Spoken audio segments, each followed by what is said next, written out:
মৃত্যু আসার আগেই আপনার পরিবারকে যেসব বিষয়ে ওসিয়ত করে যাবেন: 1. আমার মৃত্যুর সংবাদ শুনলে ইন্না লিল্লাহি ওয়া ইন্না ইলাইহি রাজিউন পড়বেন।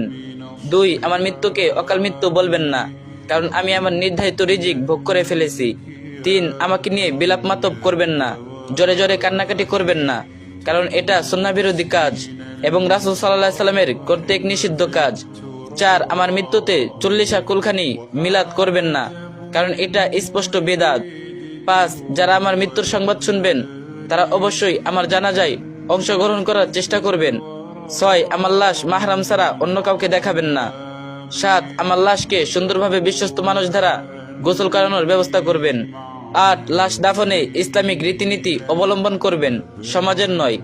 9. আমাকে কবরস্থ করার পর কিছুক্ষণ সেখানেই থাকবেন আর পড়বেন আল্লাহুম্মা সাব্বিতহু, আল্লাহুম্মা সাব্বিতহু। আমার